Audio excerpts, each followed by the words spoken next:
La science se paye notre tête.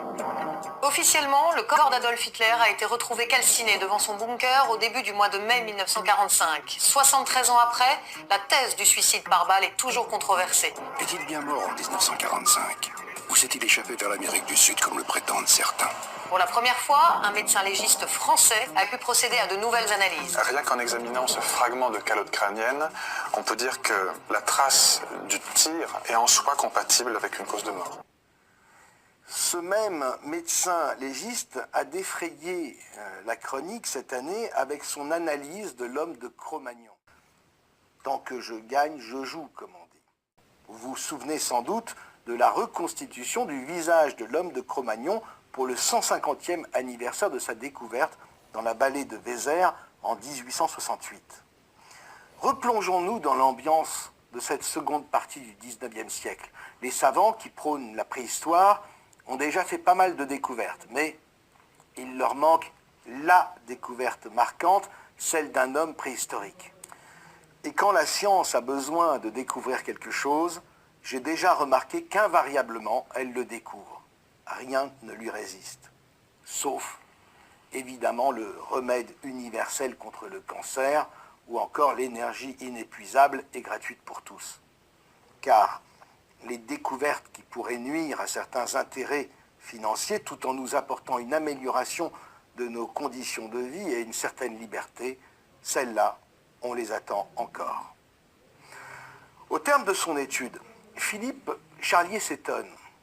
Cro-Magnon souffrait de neurofibromatose de type 1, une maladie génétique que l'on rencontre encore de nos jours. Pour poser ce diagnostic, le médecin a expliqué que son équipe avait tout simplement comparé le crâne de Cro-Magnon, daté de 28 000 ans, avec d'autres collections anatomiques de crânes malades prélevés au 19e et 20e siècle par les universités françaises. Le médecin ne soupçonne évidemment pas la supercherie de la préhistoire. Il s'émerveille, il s'émeut. Vous vous rendez compte, malgré sa maladie, il n'y a pas de trace d'exclusion sociale pour cet individu. C'est un bel exemple d'humanisme. De quoi souffrait l'homme de Cro-Magnon, notre ancêtre de 27 000 ans découvert en Dordogne? D'où vient cette déformation sur son crâne? Grâce à des outils ultramodernes, un scanner précis à 10 microns près, les experts de médecine légale lèvent enfin le mystère.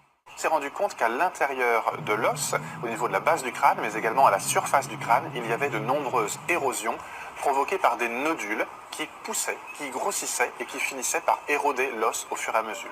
Et comme un patient vivant, eh bien, on a comparé son cas avec d'autres cas conservés dans la littérature ou dans des collections anatomiques et pathologiques.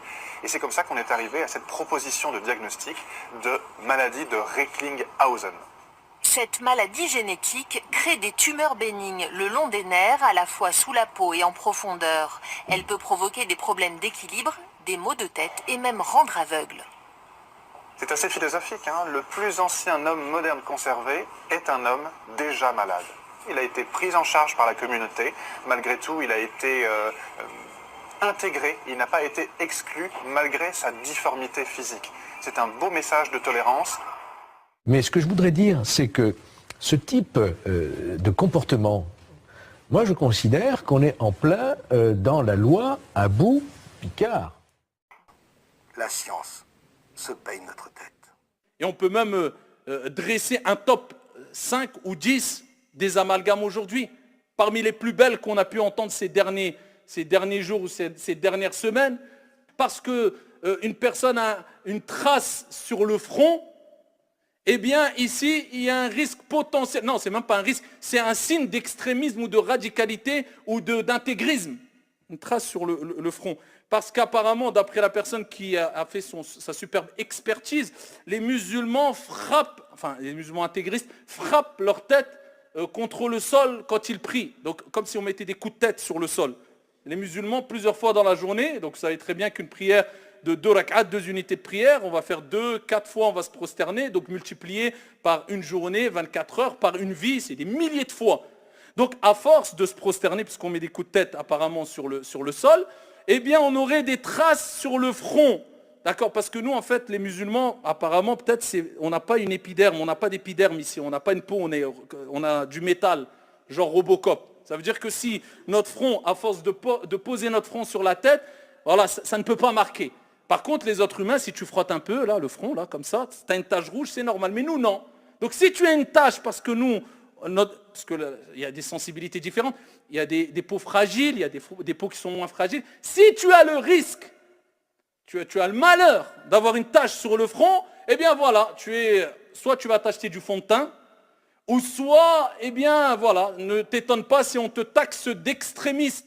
De quoi souffrait l'homme de Cro-Magnon, notre ancêtre de 27 000 ans découvert en Dordogne? D'où vient cette déformation sur son crâne? Grâce à des outils ultramodernes, un scanner précis à 10 microns près, les experts de médecine légale lèvent enfin le mystère. La science se paye notre tête. Croque la pommade dans la dent. Croque la pommade dans. La science se paye notre tête. Croque la pommade dans la dent. Croque la pommade dedans. Croque la pommade dans la dent. Croque la pommade